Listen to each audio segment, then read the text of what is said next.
Hello, it's Phil in the Digital DJ Tips studio with a look today at these two entry-level Pioneer DJ controllers. We have the DDJ-REV1, the brand new controller from Pioneer DJ, and we have a proven classic, the DDJ-400. There are an awful lot of these already out there, and is this the one for you over this one? Well, that's what we're going to be talking about today. We're going to talk about 6 things that you should be bearing in mind if you're comparing these two devices, and by the end of it, whether you're thinking about buying one of these or whether you are thinking about starting as a DJ and not sure what to buy, or whether you've got one of these and you're thinking you should have gone for the other one, whatever, by the end of this we'll be in a position to help you make that decision. So that's what today's show is about. Now, these shows are recorded live. We're the biggest DJ school in the world and we teach tens of thousands of people. This is one of our live shows with the people behind Rock the Dance Floor, which is the #1 best-selling book over on Amazon on how to DJ, and we're also the people behind digitaldjtips.com. So lots of stuff, lots of courses. We work with Jazzy Jeff and Layback Luke and DJ Angelo and lots of other names in our kind of sphere. However, these are our live shows that we do every week to help you with something that is what people are talking about in the world of DJing, and a lot of people are talking about these two controllers, mainly because this one's new and it's a bit confusing because now there's two $300-ish DJ controllers from Pioneer DJ, and so which one do you go for? Well, that is what we are going to be talking about today. And as I say, we've got 6 things that we're going to be talking about here, which ought to help you to make that decision. So before we go any further, I'm going to do a little bit of housekeeping, just checking that we are live over on our Facebook page, because the beauty of these broadcasts is that we have a lot of people telling us that everything's looking good and so on. And right now, a couple of people are saying, hey, you're not live on Facebook. Why is that? We should be, so hopefully that will mend itself soon. Okay, let's get going. So if you're thinking about the REV1 or the DDJ-400 and you're thinking, which is the right one for me?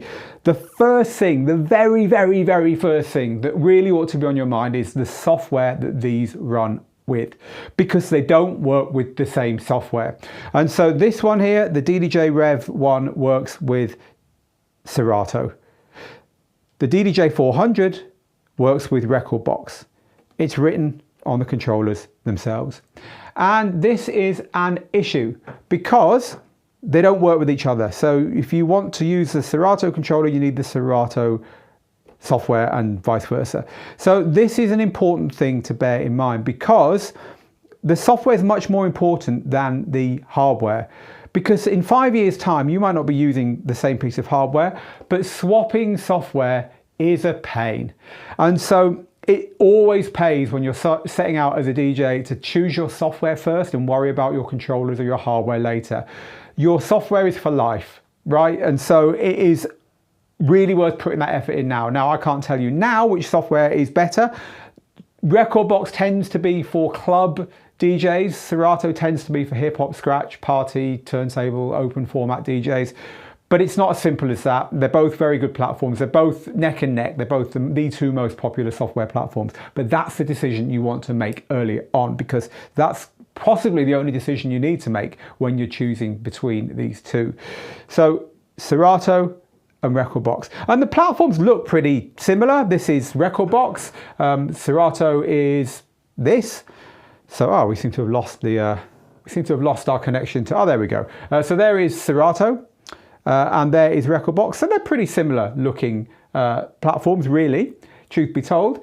They both do pretty much the same thing as well, but could depend what the people in your town or in your friendship group are using as to which one might be the best one for you to go for. That could be nothing more than that. Hey, all my mates use Rekordbox, I want to use Rekordbox, or whatever.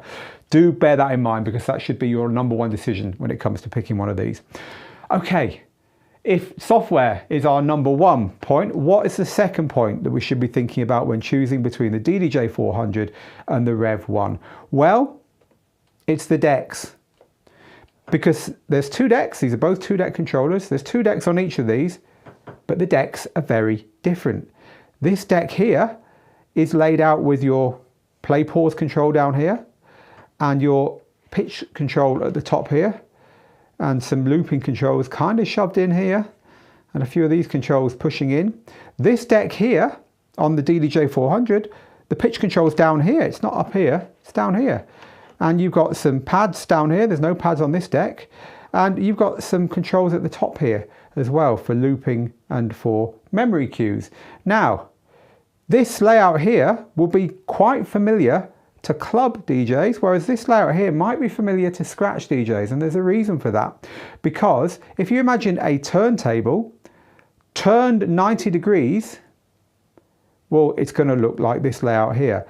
The play pause button, which should be here, or the start stop button, has moved to here, and the pitch fader, which should normally be there on a turntable, is now up there. And that's because these decks have been designed to look like a scratch DJ's turntable turned 90 degrees, which is how scratch DJs use their turntables. And the reason they do that is because the arm then moves from here, where it could get knocked when you're scratching and so on, to here, where it's out the way. Now, of course, there's no arms on these, but that's why this has been laid out this way. So scratch DJs find it easy.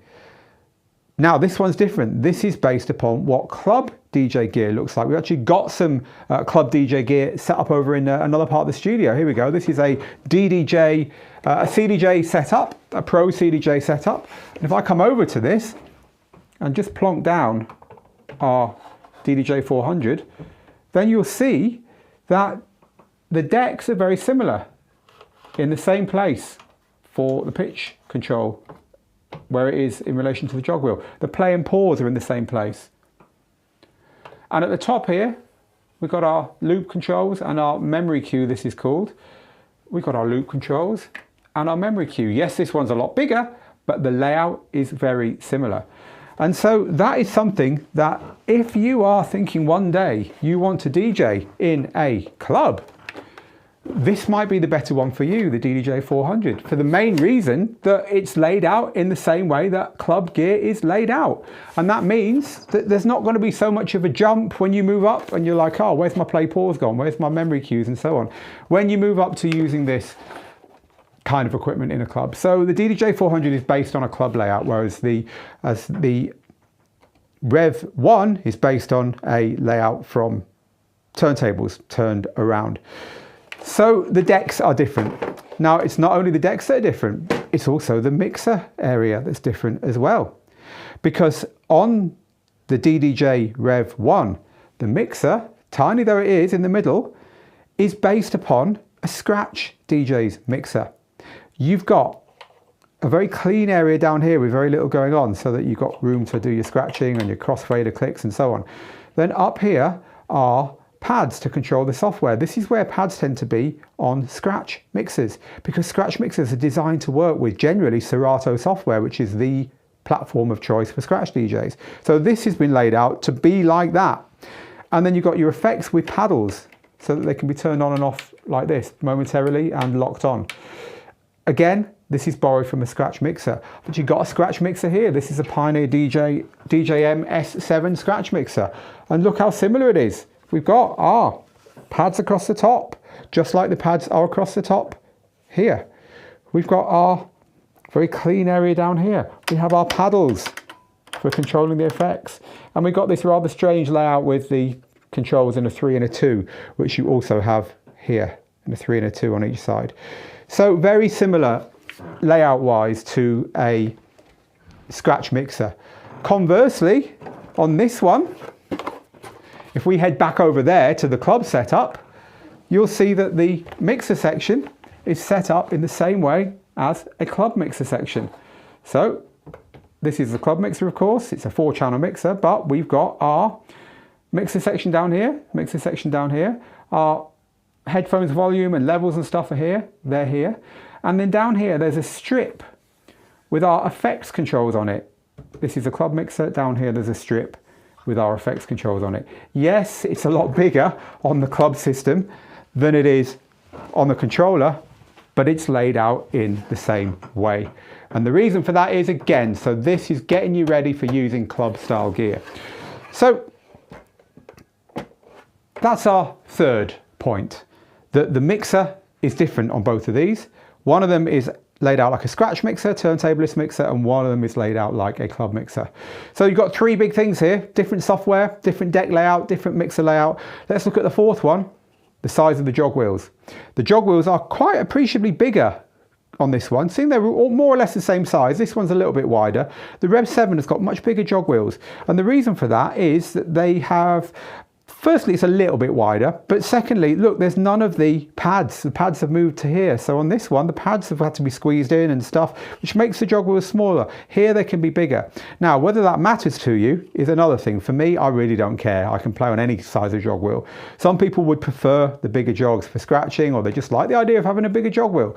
So it is worth bearing in mind that you do get, considering they're the same price, same kind of build quality, same kind of inputs and outputs and general equipment in them, these are different, much smaller jog wheels on the DDJ-400 than on the REV1. I think I might have called it the REV7 by mistake, but anyway, I mean the REV1, you know that, right? Okay, so the jogs are different. So the fifth of our 6 differences between the Pioneer DJ DDJ-REV1, which is the new one, and the DDJ-400, which is the older one, 2 entry-level controllers from Pioneer. Which one should you go for? The fifth of our differences is the effects, because the effects are somewhere where there is definitely clear ground between these.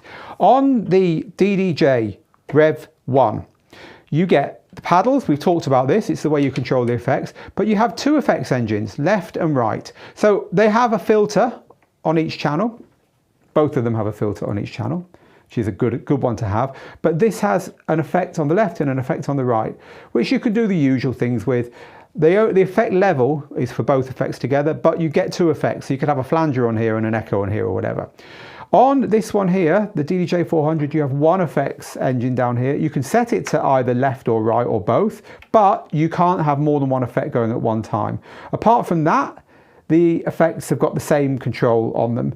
This has got something called release effects, which are quite nice as well, which this hasn't got. So I would say that in a battle, in a head-up battle, this one wins ever so slightly with the effects, just because you've got 2 separate effects. You can do a little bit more. This has only got the 1. So worth bearing in mind that difference as well. Now, the final thing I want to talk about, the difference between these 2 units, is that there's an extra cost involved with both of them. What's that, you might say? I've bought the unit, I've got the software, I've got everything I need. Well, you're going to need headphones and speakers and all that, but that's not what I'm talking about. The point is that you get a different type of software with both of these than the very best that's available. With the DDJ-REV1, you get Serato DJ Lite. Now, all Serato wants you to do is pay for Serato DJ Pro, the upgrade. And so Serato DJ Lite is disabled in quite a few ways that are going to annoy you.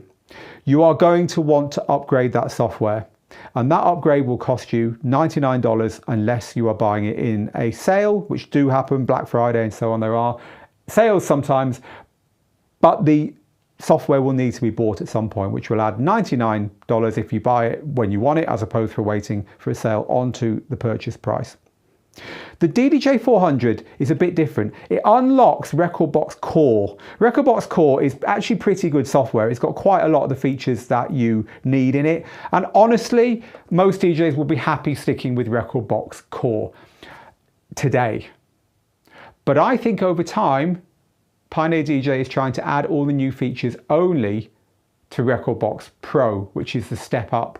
Now, the thing with rekordbox Pro is you can't buy it outright. You have to subscribe to it. So if you don't like subscription software and you want the best software for your Pioneer DJ system, which has got cloud features, which has got the ability to make your own edits, which are things that are in the Pro software, for instance, just 2 from the top of my head, which aren't in the core software that this unlocks when you plug it in, you're going to need to pay for not just the software, but a subscription. You might not care about that, but if you don't like subscriptions, it's got to be a factor in your choice between these 2, because the subscription is necessary to get that software. There is no buying outright.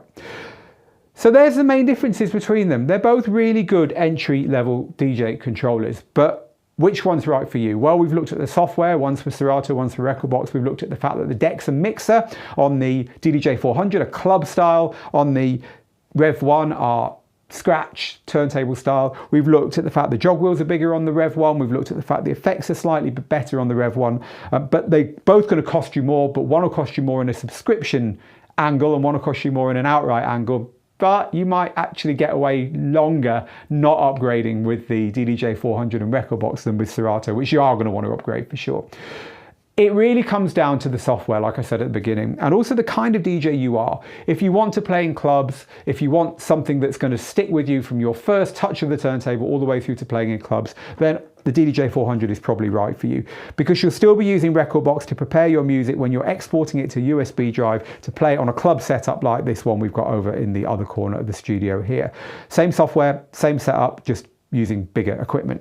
Whereas if you are a turntablist, you're a trick DJ, if you're a scratch DJ, party DJ, open format DJ, and you want to use turntables one day maybe, and you want to maybe learn to use turntables and a scratch mixer and do tricks and so on, then you could well be better off going for the Serato controller, the newer controller out of these two, the REV1, because it's slightly better in a couple of ways, but the main reason is that it's laid out like a scratch mixer and two turntables turned 90 degrees. So the muscle memory of learning to go up here for your pitch and learning that your pads are in the middle of your mixer and so on is just a little bit less of a jump for you when you move up to using that kind of gear, or indeed the REV7, which is the pro version of this with the motorized jog wheels and so on.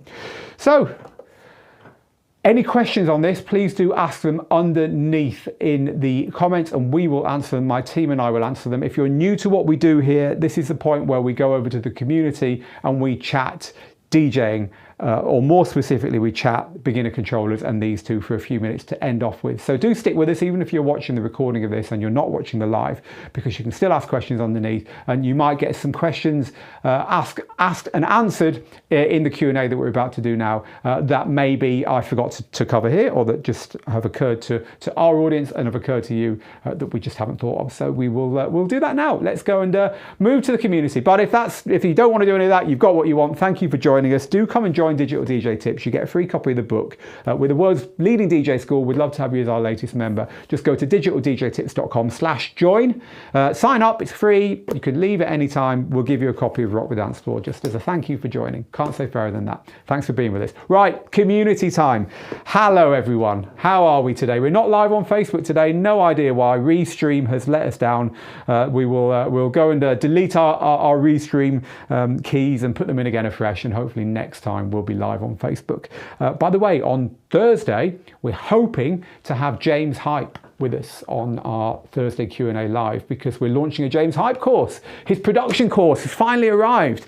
James Hype's Club Banger Method. And that means that we will be chatting about that, and you'll have a chance to get that at a special offer price as well. So do come and join us on Thursday, same time, 3 p.m. London, 10 a.m. Eastern. Okay, hello people.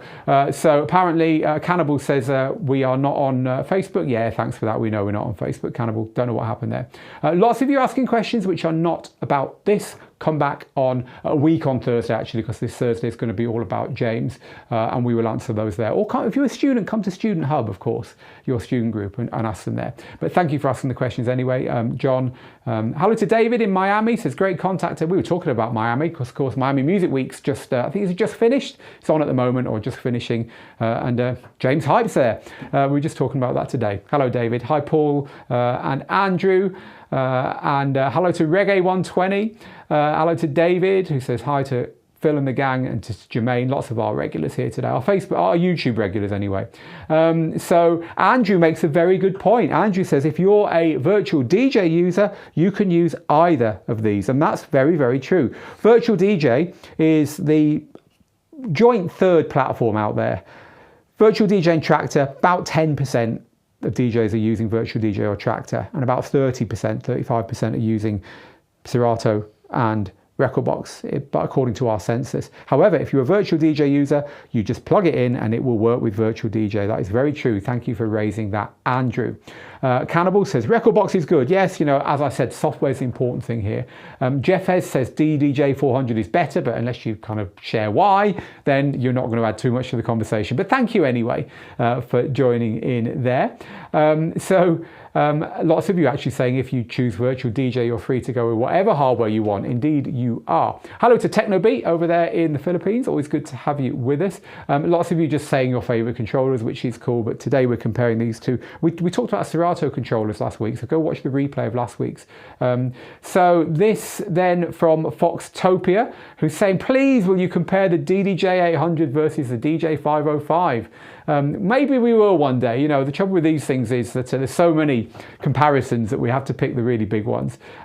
So much love for Virtual DJ today. Papa D says, this is another reason why Virtual DJ is my software of choice. The DDJ-400 is fully compatible to use, and the REV1 is currently in the works for Virtual DJ, so that's coming. Apparently the REV7 has just been added to Virtual DJ, which is the big brother of this one. It's got big motorized jog wheels, but it's the same kind of layout. You've got your pitch controls at the top, you've got your mixer down the middle that looks like the Scratch mixer. So it looks like that's coming. Right, so Stan says the same thing. Virtual DJ is the dogs. I've had it for 15 years and it's worked with all the controllers I've ever had. So that's cool to know. Not too many questions for this. It looks like I've done a really good job of covering this for you. Andrew says, I've got the 400. I added it to my collection for DJing at small gigs. And I enjoy using it when I have it out. You know, sorry, that's the 400. This controller here, there's a video on YouTube where you see James Hype, our tutor James Hype, doing a routine on this, and he absolutely loves it. Now, James plays on a club setup like this one here. In fact, James, being James, has got his 2 CDJs and his DJM in the middle, and then he's got 2 more CDJs, one on the left and one on the right. If you want to go and have a look at our course that we made with James, that is available on our courses page on the website, where he shows you how he uses his setup. But James also has one of these, and he totally loves it. In fact, he's used the DDJ-800 and the DDJ-1000, which are the bigger ones, and he prefers the 400. He's like, no, if I'm going to use bigger gear, I'll use the real deal, you know, something like that. But if I'm going to use a small controller, I want a small controller, and I love my DDJ-400. And he's got a video on YouTube which had got 1 million views or something of him doing a routine on this a few months ago. So go check that out. It's James Hype DDJ-400. It'll be on his channel for sure. Andrew says this has got nearly everything my DDJ-XZ can do, and the XZ looks like that basically, but it's great for small gigs. Christian says the 400 is my top pick as well. I'm dreaming to use CDJs in the future though, so that's cool. And Albert says, I got the SB3 back in the day and I was very happy with it. Interestingly, the SB3 is the precursor to this one here. The REV1 replaces the SB3, and the SB3 was not like either of these. It was another kind of layout of controller, a kind of a layout which they don't really do anymore. The nearest you can get to that, in fact, no, I don't think they do. I don't think it's just an old layout that they don't really do anymore, which was kind of like not like Club and not like Scratch, but this is the replacement for that. Gobbabola Bob, I love your name, Gobbabola Bob, gives a vote for the DDJ-400. And Jock says, does the REV1 offer something substantially better than the Hercules 500? No, it doesn't. It's just laid out the way it's laid out. I think the build quality is slightly better than the Hercules. The paint doesn't come off here like it does on the Hercules, for instance. I think the build quality on the Pioneers is actually very good, but the Hercules Impulse 500 comes with Serato DJ, and in fact there are special editions of that in white and gold, I think, that come with the full version of the software, which does make them good value for money. But no, there's nothing that it offers that's substantially different, other than if you like the layout. Right, people, we are done. Thank you for joining us today. We've been looking at the DDJ-400 versus the REV1. Which one is right for you? Hopefully this has helped you. If you've joined us late, go watch the replay. We will upload it to Facebook, so Facebook users who didn't get a chance to see it because there was an issue going live today on that platform will get a chance to see it. But meanwhile, from me here in the Digital DJ Tips studio, get good, get out there, make the moments, and I'll see you again on Thursday, hopefully with James Hype with me in the studio. Until then, bye-bye.